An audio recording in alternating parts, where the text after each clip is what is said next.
It's time for another Dice Tower review with the Chief, Bart Brunsheen.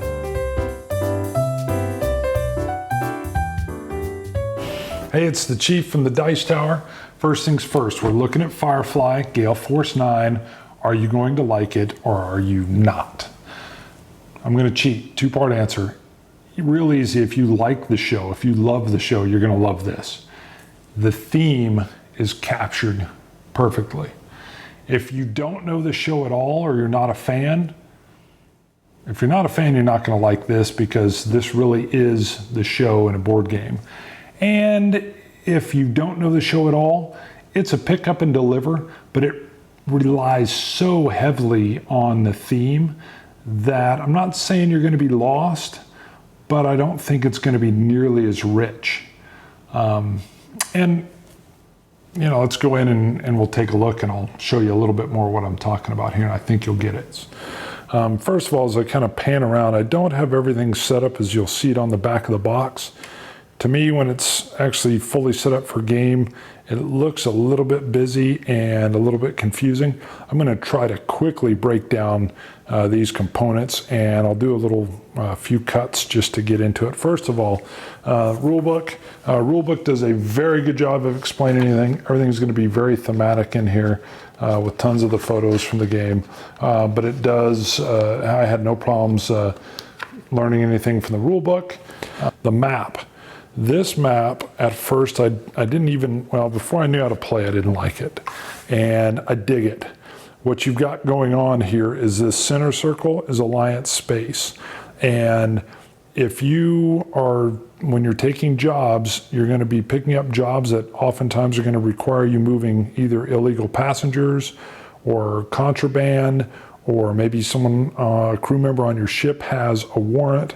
And if you're moving through alliance space, this Alliance cruiser is going to give you, by the way, gorgeous, well done, is going to give you fits.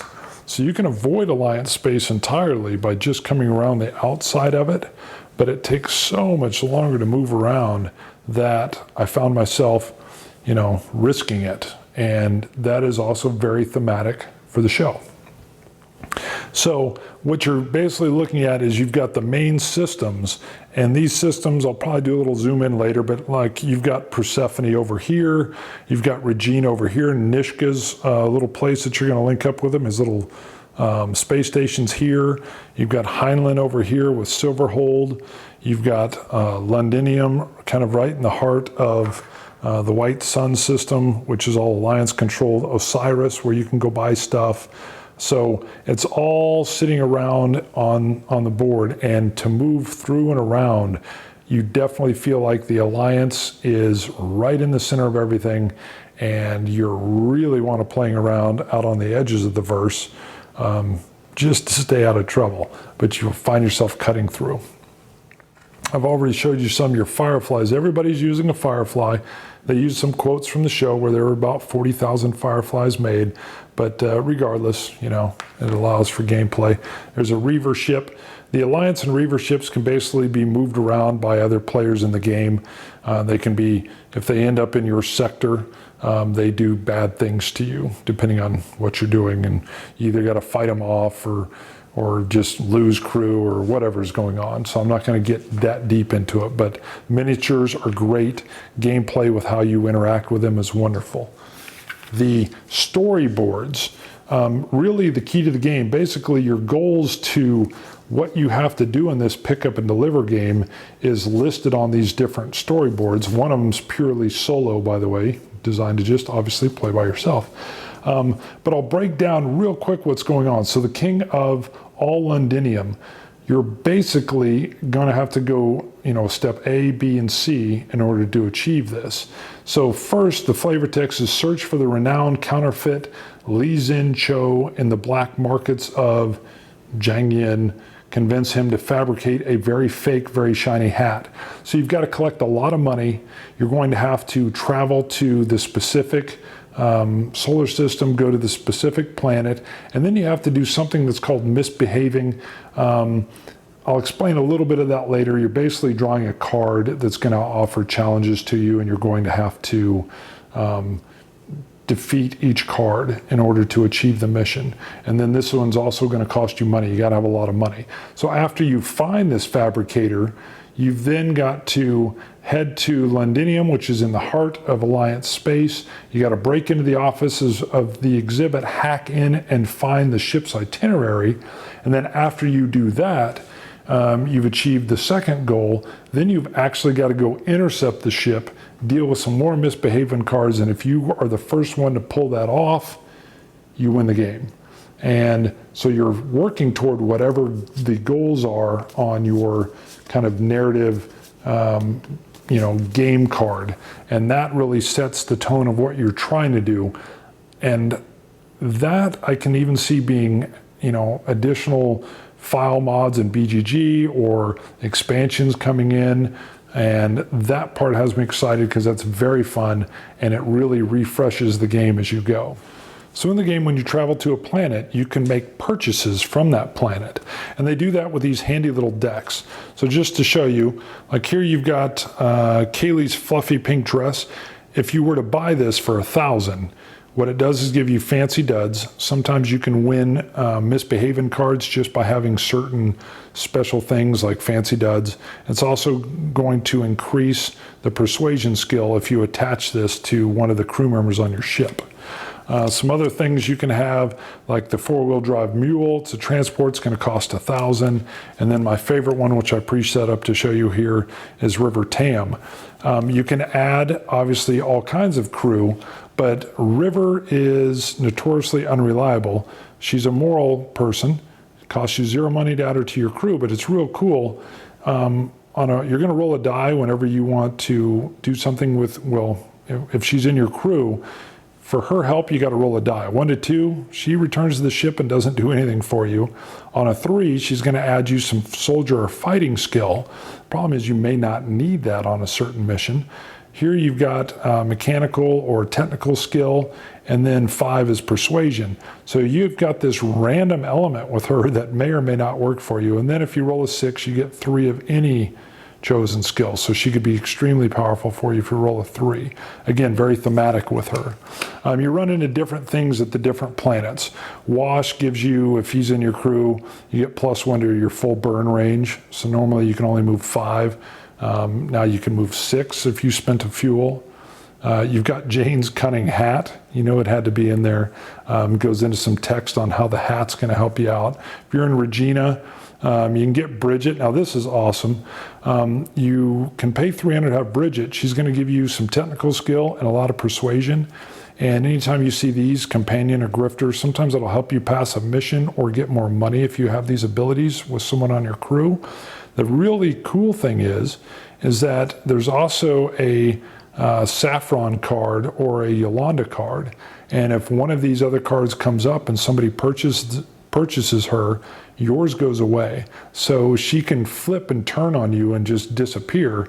Again, thematic from the show. So when you have crew, not only is the $300 what you have to pay to get them on your crew, but every time you complete a job, you've got to pay them a cut. And so the better your crew, the more you're paying out as you're doing your jobs. It's a nice balancing mechanic that's been added in. So how do you get jobs? You're going to go to the planet, in this case Ezra, where Niska has his little space station, and you're going to have some discarded cards always available for you to pick up, so you'll have a known quantity that you can look at, or you can always pick up cards that are just face down in the deck that you're not aware of. But when you pick up the cards, the key is you're going to see how much money it's going to make you, whether or not it's illegal or legal. And you get to see that this one's going to require some technical skill. And what you're going to end up having to do is traveling to Persephone and then do 3 misbehaving cards, and then you can get paid. Some of them will be more of a pick up and deliver. So, you're going to have to go to one place, then go to another to get paid. Nishka, of course, is doing a lot of, he pays extremely well, but he's doing a lot of bad stuff. Some of them are special, which means it'll have some special condition that's going to be based on what you're going to get paid. I'm trying to find one that's immoral. So here we have an immoral job. If I can get it to focus, sorry. An immoral job is very interesting. If you have a moral crew member, and they do an immoral job, they get a dissatisfaction token. Some of you will recognize this, and it goes on their little crew card. You're going to have a choice on which missions, a little bit at least, that you're going to take.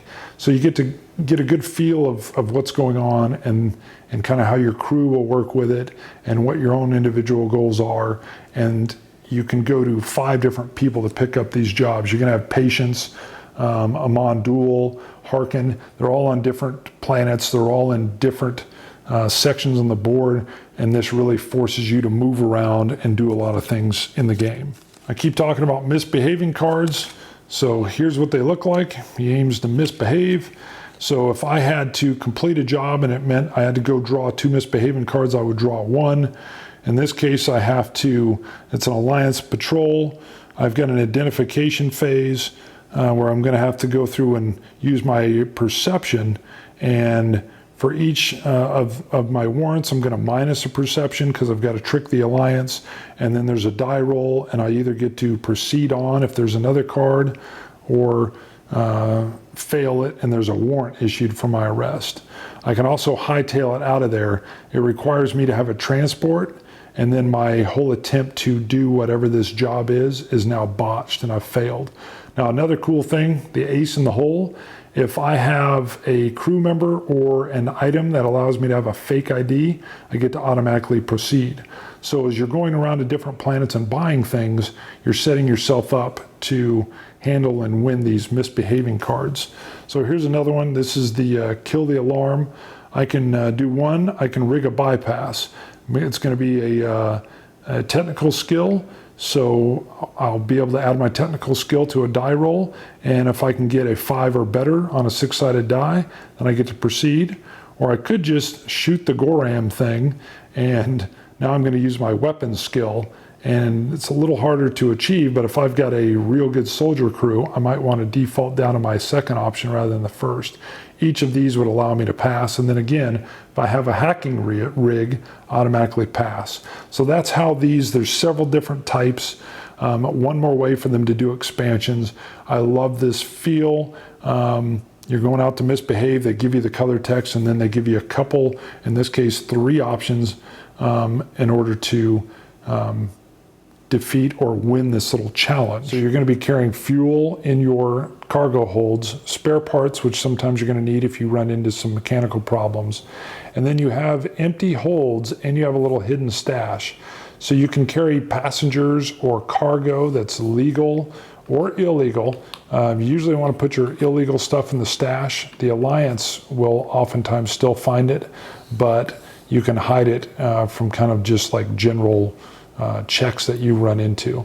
But you're going to want to be doing your pickup and delivery, obviously, in this space. The card also works as a place where you're going to list active jobs that you're working. You're going to list any upgrades to your ship, and they're going to come down here. The cards are. And then your crew, you're going to have a max of 6, at least at this point, and they're off to the side. And then anytime you complete a job with Patience or Nishka, you become quote-unquote solid with them, and you can do certain little other actions with them, and you list the cards or the jobs that you're solid with people up here. To explain movement, so this is my Firefly. It's my turn. I've just done a full burn and spent a fuel. I've got just a regular engine, so I'm going to be able to go 5 spaces on the board. While I'm in Alliance space, as I move a space, I'm going to flip over an Alliance space card. The card's either going to say keep on flying, which means nothing happened, or it's going to give me some kind of text option on whatever's going on. So in other words, this is a cruiser patrol, and the player to my right must move the Alliance cruiser 1 sector within Alliance space, and then I get to keep on flying. So that would mean that whoever's on my right gets to move this. Now they might want to try to move it into my way, or maybe even catch it up to me, or maybe there's another player and they want to move and try to block them. When the Alliance ship is on you, it does certain bad things to you if you're doing bad things. Now let's say I've flown out of Alliance space. Well, now I'm going to do the exact same thing with border cards. Border cards are going to be, instead of dealing with Alliance ship, it's going to be dealing with moving the Reaver around. and you're going to have some salvage missions or just keep on flying, and there'll be little challenges that you'll have to do with these as well. Some people say they don't like this. I even heard someone say it's like a roll and move.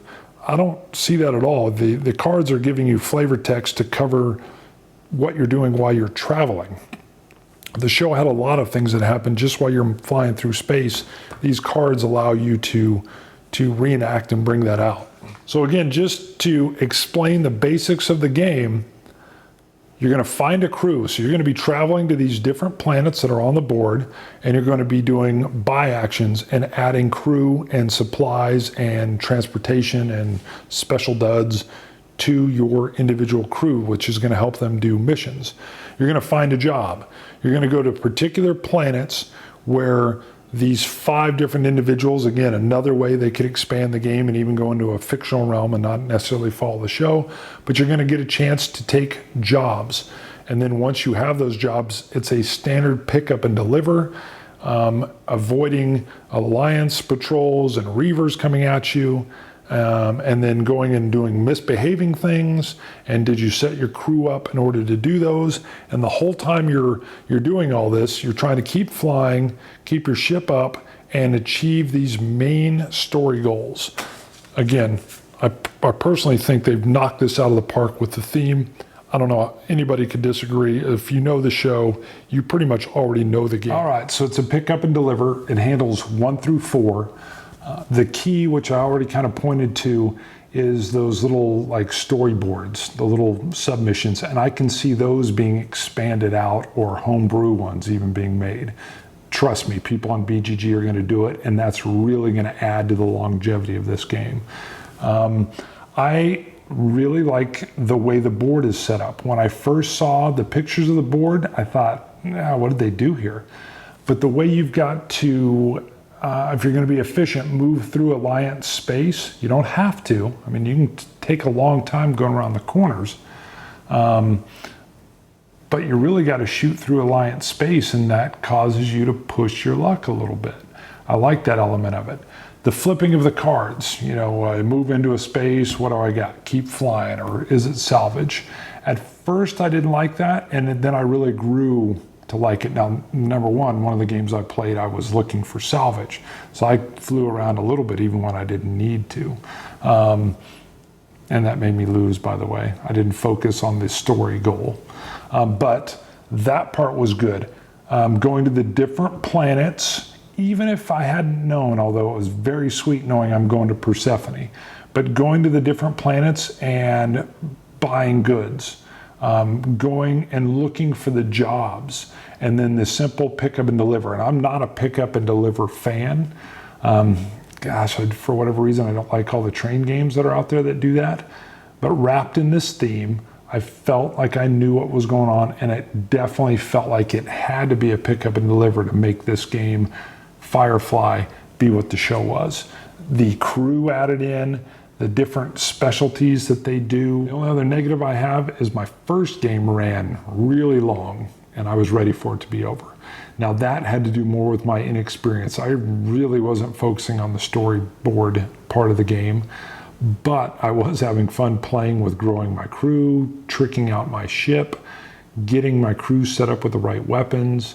The idea that some of your pick up and deliver, you have to go do the misbehaving cards, and so are you really going to risk it, or are you going to set yourself up to handle the weapons portion of it, or maybe the mechanical technical side, or are you just going to try to be persuasive, or a little mixture of all of those things? Perfectly done. Perfectly done. Thanks so much for watching the Dice Tower videos. Find more great videos and reviews, as well as our top-rated audio podcast at Dicetower.com. You can also find other great shows at Dicetowernetwork.com. I'm Eric Summerer, and you've been watching The Dice Tower. The Dice Tower is sponsored by Cool Stuff Inc., where you can find great games for great prices. Cool stuff in stock. Check them out at CoolStuffInc.com.